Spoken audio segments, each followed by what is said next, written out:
Hello बच्चों। यहाँ question में लिखा है small bead of mass m moving with velocity v get threaded on a stationary semicircular ring of mass m radius r kept on horizontal table. The ring can free to rotate about the center. Clear है? The bead comes to rest relative to ring. What will be the final angular velocity of the system?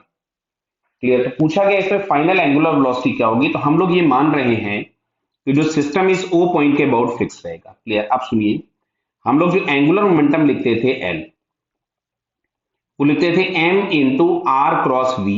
कब? जब object के पास cable translational motion हो।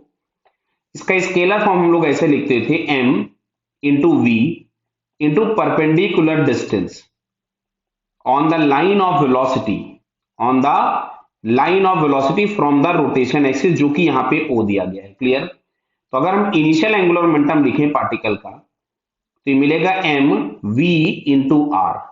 Clear है? क्यों? केवल और केवल पार्टिकल भाग रहा था। क्लियर हो गई बात ये। अब अच्छा सुनो, तो सर ये एंगुलर मोमेंटम आप कंजर्व करा कैसे पाओगे? मान लो आपने एंगुलर मोमेंटम कंजर्वेशन लगाने चले गए, तो मान लो बीड यहां कहीं पहुंची होगी और बीड अगर अभी इधर जा रही होगी, तो बीड पे लगने वाला जो फ्रिक्शन होगा, उस फ्रिक्शन का डायरेक्शन अगर हम देखेंगे तो बीड पे फ्रिक्शन पीछे होगा। बीड पे अगर फ्रिक्शन पीछे होगा तो इस रिंग पे फ्रिक्शन आगे होगा, क्योंकि लगाया फ्रिक्शन किसने है? रिंग ने ही।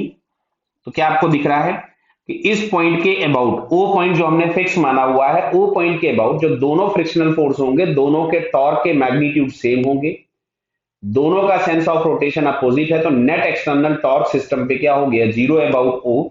तो हम ओ पॉइंट के about conservation of angular momentum लगा सकते हैं।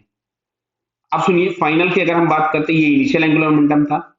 फाइनली तुमसे बोला हुआ है कि जो बीड है वो रेस्ट पे आ जाता है। देखे कहीं पे, bead comes to rest relative to the ring, मतलब यहां कहीं रिंग पे ये फिक्स हो गया करके।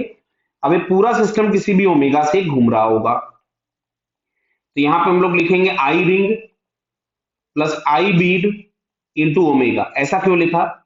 ये जैसे हम लोगों ने लिखा था कि कोई भी ऑब्जेक्ट के पास केबल ट्रांसलेशन मोशन होता है तो एंगुलर मोमेंटम ऐसे लिखते हैं।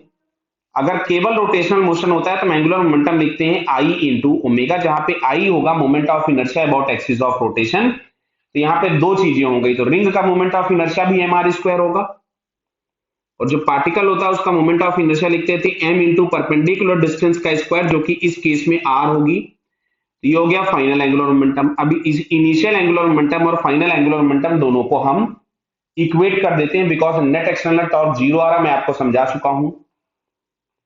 तो two M R square omega is equals to M V into R, इससे ये कैंसिल हो गया। तो यहां से हम लोगों से पूछा गया था ओमेगा, तो ओमेगा इज इक्वल्स टू आपके पास आएगा वी बाई टू आर। तो v बाई टू आर अगर हम लोग चेक करें तो v बाई टू आर हम लोगों को ये थर्ड वाले ऑप्शन में दिख रहा है। So finally it's third answer is correct. Clear बेटा? Okay, all the best.